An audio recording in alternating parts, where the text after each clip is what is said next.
Hello friends, welcome to my YouTube channel. अगर आप trading करना चाहते हैं, अगर आप ट्रेडर बनना चाहते हैं और ख़ासकर अगर आप एक बिगिनर हैं तो यह वीडियो आपके लिए ही है। अगर आप जानना चाहते हैं कि बैंक निफ्टी और निफ्टी का कल कहां कहां पर सपोर्ट हो सकता है, कहां कहां पर रेजिस्टेंस हो सकता है, तो यह वीडियो अंत तक आपको ज़रूर देखना चाहिए। इस वीडियो को देखने के बाद आपके ट्रेडिंग में कुछ न कुछ हेल्प तो ज़रूर हो ही जाएगा। अगर हम निफ्टी की बात करें तो निफ्टी कल जहां पर खुलेगी, जिस पॉइंट पर खुलेगी उस पॉइंट से 75 से 80 पॉइंट ऊपर की तरफ या 75 से 80 पॉइंट नीचे की तरफ किसी भी डायरेक्शन में जा सकता है। अगर हम बैंक निफ्टी की बात करें तो बैंक निफ्टी जहां पर खुलेगी, जिस पॉइंट पर खुलेगी वहां से 255 पॉइंट ऊपर की तरफ या 255 पॉइंट नीचे की तरफ किसी भी डायरेक्शन में जा सकता है। अगर हम निफ्टी को डिटेल में जिस पॉइंट पर खुलेगी उस पॉइंट से 25 से 26 पॉइंट का एक रेंज बनेगा।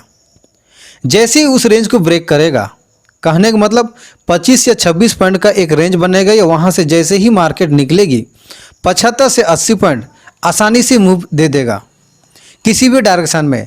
यह मूव ऊपर की तरफ भी हो सकता है या नीचे की तरफ हो सकता है, लेकिन 25 से 26 पॉइंट का रेंज को ब्रेक करने के बाद 75 से 80 पॉइंट का मूव जैसे ही दिखाएगा निफ्टी में, आपको टारगेट लेके बाहर आ जाना है। यह आपका मिनिमम टारगेट है। निफ्टी में मिनिमम 75 से 80 पॉइंट के लिए मूव आ सकता है। मैक्सिमम टू मैक्सिमम अगर जाएगा भी तो 110 पॉइंट तक जा सकता है। उसके बाद निफ्टी 50 में मार्केट में मूव आने के चांस नहीं के बराबर है, तो आपको ध्यान से ट्रेड करना है। ठीक इसी तरह से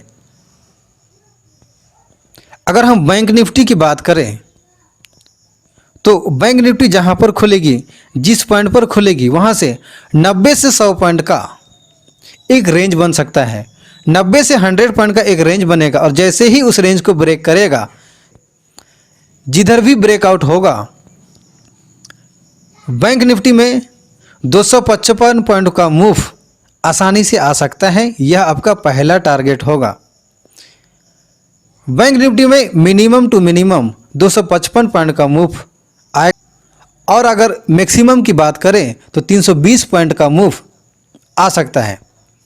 उसके बाद बैंक निफ्टी में मूव नहीं आएगा या नहीं के बराबर आएगा। अगर आएगा भी तो जब बड़ा टाइम फ्रेम का प्रेशर आएगा, जब बड़ा टाइम फ्रेम का कोई प्रेशर रहेगा, तभी मार्केट मूव आ सकता है। ये आपको ध्यान देना है।